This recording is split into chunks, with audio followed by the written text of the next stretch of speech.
Ciri-ciri yang pertama orang yang terkena santet itu adalah tidak seperti orang yang pada umumnya kita melihat ya, yang ada buhol, terus ada boneka-boneka ini, tanah kuburan, rambut dan lain-lainnya, terus paku, beling, jarum, darah, keris dan lain-lainnya. Tidak seperti itu.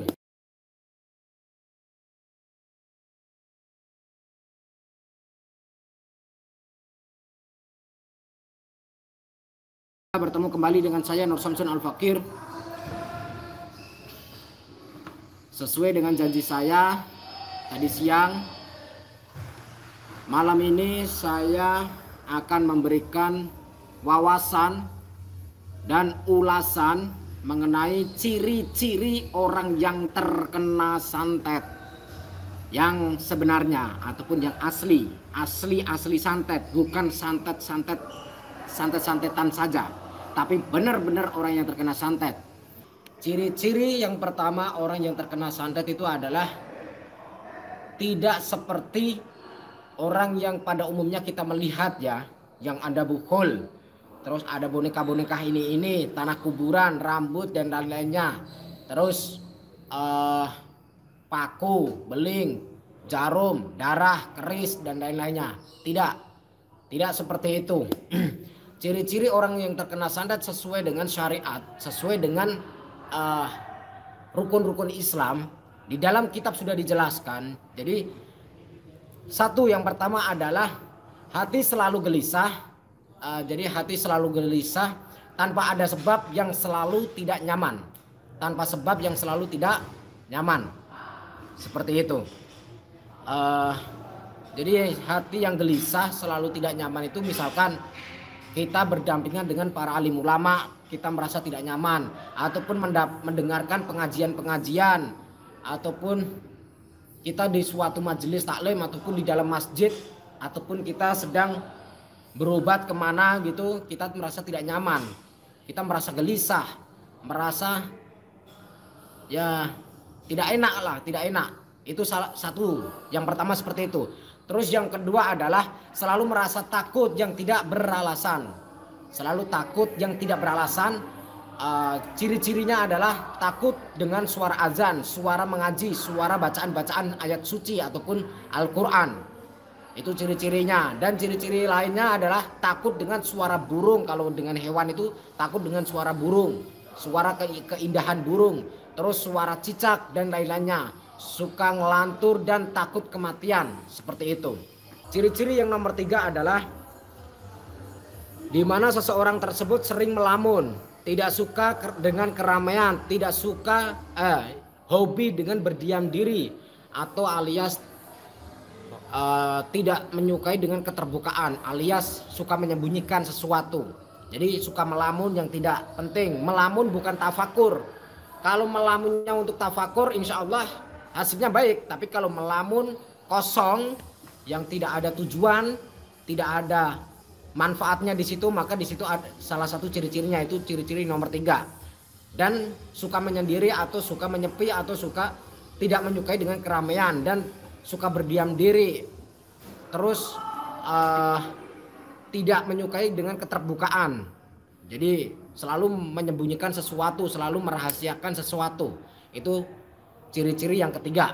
Terus yang ciri-ciri yang keempat adalah selalu berpikir yang aneh-aneh dan ngomongnya juga aneh dan suka ngoceh sendiri, ngomong sendiri alias ngomong yang ngelantur. Seperti itu sahabat-sahabat. Kalau ada orang yang ngomong yang ngelantur, ngalor ngidul, ngetan ngulon, nah itu mungkin terindikasi dengan adanya santet. Itu sesuai dengan isi kitab, keterangan di dalam kitab. Dan suka selalu berpikiran yang aneh-aneh ataupun berpikiran jorok, ya, berpikiran mesum. Itu ya mungkin harus diperiksa, itu harus diruqyah. Yang suka mikirin mesum, apalagi matanya suka nonton video porno, ya. Itu harus diruqyah, matanya dicolok matanya. Itu sahabat-sahabat, matanya harus diruqyah. Cara meruqyah mata adalah dicolok congkel matanya. Itu ciri-ciri orang yang terkena dengan sihir atau guna-guna ataupun santet. Itu nomor 4. Dan Ciri-ciri yang nomor 5 adalah suka malas-malesan dan cenderung suka tidur ataupun betah kalau tidur. Ya, dikit-dikit tidur, misalkan nih di dalam mobil mudah tidur, duduk begini mudah tidur. Pokoknya suka tidur lah, suka tidur.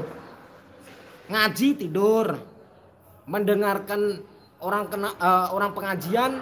Ada nih ulama-ulama, guru-guru kita, para kiai, para masyayikh, para mursyid, para ustadz, para abuya, para habaib sedang ceramah, kita menghadiri, kita menyimak tuh isi tausiah dari beliau-beliau, tapi kita kok malah ngantuk, tertidur lah. Itu ciri-ciri kena sihir ataupun kena ketempelan jin, setan belek tuh ya, ketempelan itu ciri-cirinya. Yang suka tidur dan suka malas-malesan, ciri-cirinya orang malas-malesan itu malas untuk beraktivitas, malas untuk bekerja. Apalagi kalau disuruh sama kedua orang tua kok malas, maka di situ ciri-ciri anak yang cenderung lebih ketempelan sama jin ataupun setan belek, ataupun itu temannya setan belek. Jadi kalau ada anak, nih dengerin, kalau ada anak yang suka malas kalau disuruh diperintah sama kedua orang tua ataupun guru, maka di situ cenderung terindikasi anak tersebut adalah anak yang ketempelan setan. Anak yang mungkin bisa jadi temennya setan belek. Tuh, hati-hati sahabat-sahabat. Makanya sami'na wa atokna, sendiko dawuh atau taat kepada apa perintah kedua orang tua selagi itu baik dan benar di jalan agama, di jalan Tuhan dan Allah. Seperti itu sahabat-sahabat. Itu ciri-ciri yang nomor 5. Terus adapun tentang masalah tidur, yang suka tidur. Jadi mungkin sahabat-sahabat pahamlah maksud saya ya. Nah, terus ciri-ciri yang nomor 6 adalah badan terasa tidak enak pada bagian pundak ini, bagian pundak terasa tidak enak. Terus terasa seperti ditusuk-tusuk atau ditekan. Lengan di sini terasa seperti mau putus ya. Terus betis itu apa sih? Tungkak ya. Betis itu tungkak. Nah, jadi tungkak ini terasa mau pecah. Walaupun seandainya tidak kelihatan pecah-pecah, tapi terasa seperti mau pecah, mau meledak gitu, sakit itu. Terus badan tidak bergairah, tidak semangat untuk hidup. Seperti itu nomor 6. Jadi kalau misalkan menganggap sandet itu keluar ini keluar itu, terindikasi ini jadi harus paham ini. Semoga sahabat-sahabat paham dengan ciri-ciri orang terkena sandet sesuai dengan keterangan-keterangan yang ada di kitab ya. Itu yang mengarang itu para alim ulama, para masyayikh. Sudah tentu insya Allah itu sudah sahih ya. Jadi jangan kita mudah percaya dengan apa yang kita lihat, karena apa yang kita lihat itu adalah fata morgana. Apa yang kita lihat itu adalah sebuah ilusi. Apa yang kita lihat itu adalah panggungnya sandiwara. Jadi hati-hati. Makanya di bagian muka, bagian tangan, bagian kaki itu letak-letak untuk bagian organ tubuh untuk yang dibasuh air wudhu. Kenapa? Karena supaya bersih dari hal-hal yang negatif ya, dari hal-hal yang negatif. Seperti itu sahabat-sahabat. Itu wudhu itu salah satu dasar-dasar ruqyah, dasar-dasar ruqyah. Makanya istiqomahkan wudhu, jangan sampai kita mudah batal. Kalau batal wudhu, insya Allah tidak akan mudah kena santet. Batal wudhu begitu. Kalau merasa ngantuk gitu ya, mudah tertidur, wudhu aja, wudhu dan wudhu. Air itu gak beli gitu ya. Seperti itu sahabat-sahabat. Itu ciri-ciri yang nomor 6. Adapun ciri-ciri selanjutnya yang nomor 7, badan terasa panas dingin ya, menggigil, terasa panas dingin. Walaupun bukan di tempat yang dingin, bukan di tempat yang salju, tapi seandainya nih kita di gurun pasir, tapi kita merasakan badan kita tuh panas dingin dan keringat dingin, mengeluarkan keringat dingin selalu keluar dari punggung. Punggung itu mana punggung? Punggung itu sini ya? Pundak. Punggung. Jadi kalau pundak sini, kalau punggung sini, nah belakang sini nih, itu suka keluar keringat dingin. Itu ciri-ciri salah satu terindikasi sebuah adanya tempelan atau diikutin atau disukain bangsa jin ataupun sihir. Seperti itu sahabat-sahabat. Itu yang nomor 7. Adapun selanjutannya nomor yang nomor berapa? Nomor 8 ya. Yang nomor 8 adalah mudah sakit kepala alias suka pusing, yang mungkin bukan berarti darah tinggi ataupun punya riwayat tumor ataupun apalah, tapi mudah sakit kepala, terus perut mual-mual pada bagian jam-jam tertentu seperti halnya jam 6 sore, terus jam 9 malam, terus jam 1 malam, terus sebelum subuh, terus jam 6 pagi sama jam 9 pagi. Karena waktu-waktu seperti ini, jam-jam yang sudah saya sebutkan ini adalah jam-jam kegiatannya atau pekerjaannya si dukun sedeng, dukun santet tersebut beraktivitas. Nah, seperti itu sahabat-sahabat. Makanya kalau sore sama subuh jangan tidur, bangun, sholat dan sholat. Jadi insya Allah dengan adanya sholat kita bisa terhindar dari namanya santet, dari namanya sihir, dari namanya jin, dari namanya iblis ataupun setan belek, seperti itu. Sholat itu fadilahnya luar biasa, manfaatnya luar biasa. Jangan pernah menyepelekan sholat, sahabat-sahabat. Jangan pernah menyepelekan sholat, luar biasa pokoknya. Allah itu memberikan kita aturan itu karena untuk keuntungan kita sendiri juga. Itu yang untung kita. Karena kalau kita nurut mengikuti perintah-perintah Allah memberikan aturan, undang-undang kepada kita sebagai umat manusia. Kita sudah diberikan undang-undang, sudah diberikan formasi atau susunan-susunan peraturan dalam hidup. Kalau kita mengikuti dengan ikhlas, dengan senang, dengan cinta, dengan mahabbah, insya Allah lempeng-lempeng saja. Tapi kalau kita suka bikin aturan sendiri, ya hidupnya akan terombang-ambing, sahabat-sahabat. Hidupnya akan terombang-ambing. Mohon maaf, hidupnya akan terombang-ambing. Karena apa? Contoh halnya kita bekerja di suatu tempat yang punya keatasan kita punya bos ya.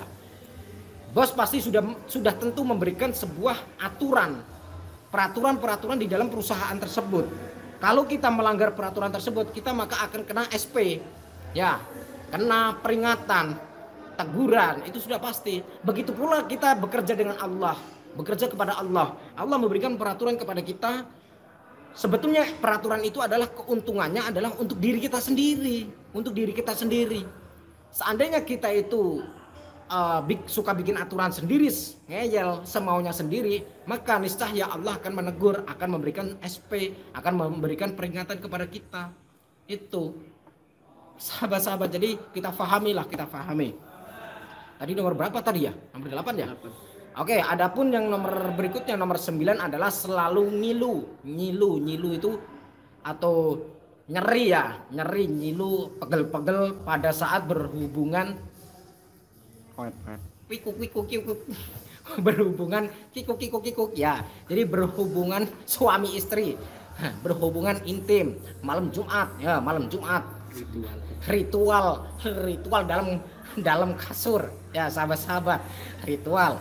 Jadi nomor 9 ya, 9 selalu ngilu dan nyeri pada saat berhubungan intim atau sedang kikuk-kikuk. Biasanya sering terjadi pada kaum wanita, kebanyakan kaum wanita sih sahabat-sahabat. Adapun terkadang ada yang kaum laki-laki juga, tapi ini yang di dalam kitab itu dijelaskan bahwa yang sering terjadi adalah kepada kaum wanita setiap mau berhubungan intim, sehingga keluarganya tidak akan harmonis. Misal contoh seperti ini, baru ini, mohon maaf, ini secara ilmu fikih saya jelaskan terang-terangan, bukan masalah porno, bukan masalah jorok. Ilmu fikih itu harus dijelaskan sedetil-detilnya. Jadi misalkan nih, ini laki-laki, ini perempuan lagi berhubungan intim, ini rudalnya, ini tamengnya. Jadi kalau mau masuk baru nempel ke dindingnya saja sudah si perempuannya sudah menolak.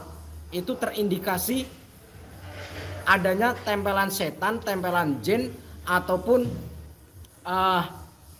kena sihir, kena santet dan lain-lainnya.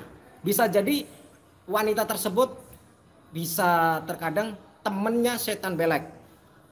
Kenapa saya mengatakan temennya? Bisa jadi itu ada pernah melakukan ritual perjanjian kepada bangsa siluman, bangsa jin, supaya kaya raya, pesugihan, tapi ada syaratnya tidak boleh berhubungan intim sama manusia kecuali sama si iblis atau si jin atau si setan beleknya tersebut, seperti itu. Makanya kalau punya suami nikah saja tapi tidak bisa melakukan hubungan intim, pasti banyak alasannya. Nah, terus kalaupun sudah berhubungan intim, misalkan bisa cus dor, misalkan bisa begitu ya. Nah, akan tetapi setelah itu merasa pegal, merasa nyilu, merasa tidak nyaman, merasa tidak puas, merasa tidak nikmat maupun tidak bisa menikmati. Nah, itu biasanya ciri-cirinya seperti itu. Biasanya ciri-cirinya seperti itu. Terkena santet ataupun ketempelan jin ataupun diikutin sama setan belek, seperti itu. Itu ciri-ciri yang nomor 9. Yang nomor 10, suka mimpi menakutkan atau mimpi-mimpi yang membuat bulu roma kita itu berdiri, atau mimpi dikejar maling, atau suka mimpi tentang kematian, mimpi tentang kiamat. Terus mimpi-mimpi jatuh dari atas nih jatuh. Nah, terus kecemplung sungai, kecemplung kali. Nah, itu juga negatif ya, negatif. Itu bisa jadi itu kena sihir, kena santet, ataupun diikutin sama jin, disukai sama bangsa jin, ataupun ketempelan setan belek. Itu sahabat-sahabat, seperti itu nomor 10. Dan nomor 11, susah tidur malam atau bisa dikatakan insomnia ya. Jadi susah tidur malam atau insomnia. Beda dengan yang susah tidur malam tapi disengaja tidak mau tidur malam, alias sedang tirakat, sedang lalakon, atau sedang riyadhah. Jadi ada perbedaan mana yang riyadhah atau tirakat, mana yang memang asli dia itu sakit ya, sakit tidak bisa tidur malam atau insomnia. Itu ciri-ciri juga, ciri-ciri nomor 11 itu, ciri-ciri nomor 11.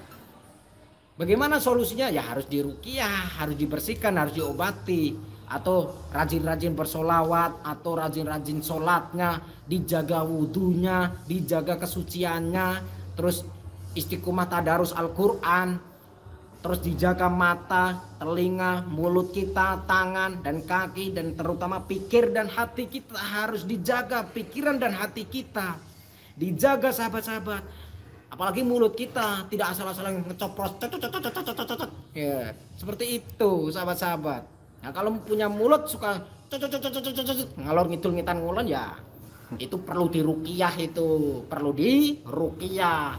Kalau yang mulutnya suka apa tuh, nyerocos ngalor ngidul ngitan ngulon, nah itu perlu diruqyah mulutnya. Pakai apa? Nih pakai sendal nih, diruqyah nih pakai sendal pok gitu ya. Seperti itu. Peace bro. Gitu. Itu nomor 11 ya, tadi nomor 11. Adapun selanjutnya ataupun ini nomor 12 alias nomor yang terakhir,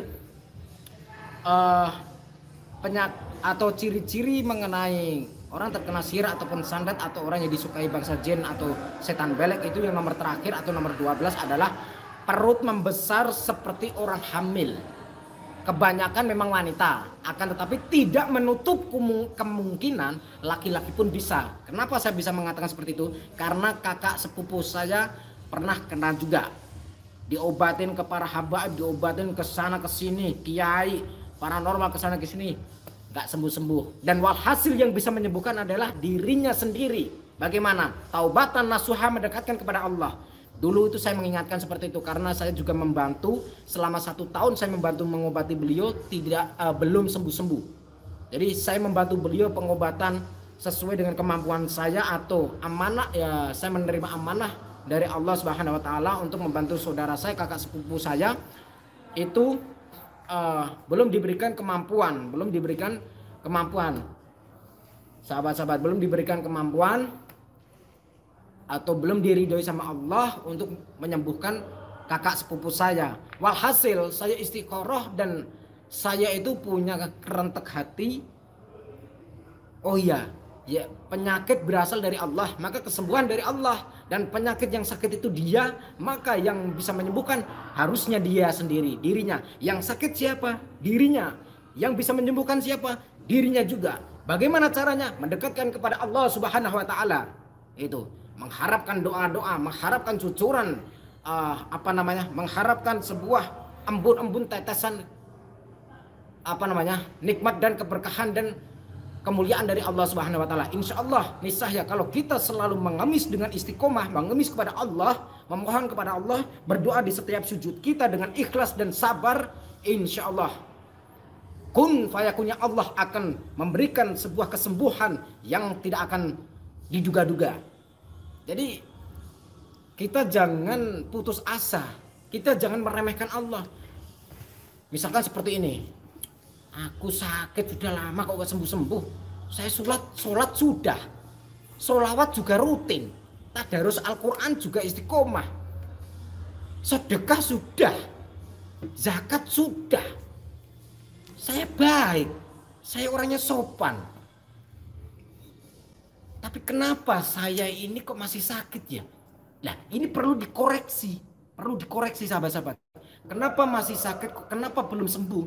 Nah, mungkin ada sesuatu yang masih mengganjal di dalam kehidupan kita.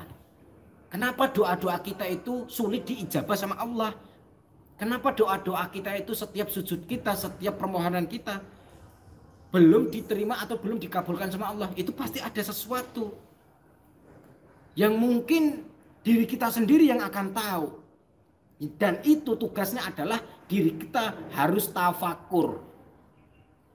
Tafakur dan tafakur, hanya itu saja.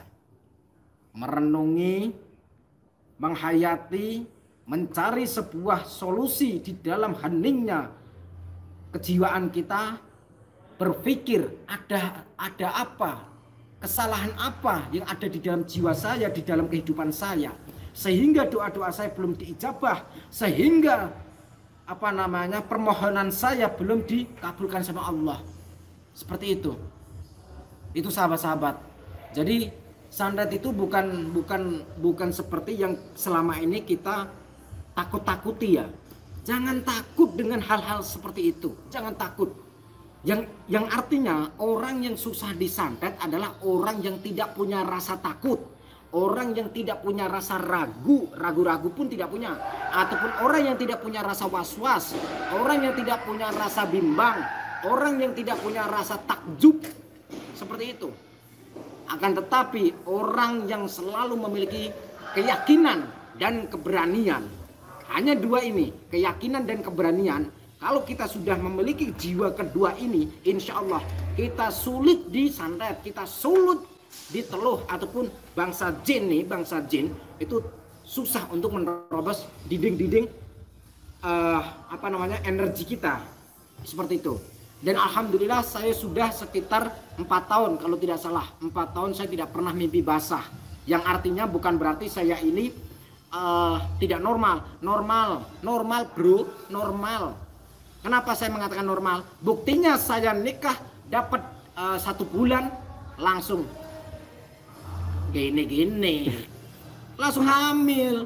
Yang artinya apa? Top chair, laki-laki perkasa. Begitu.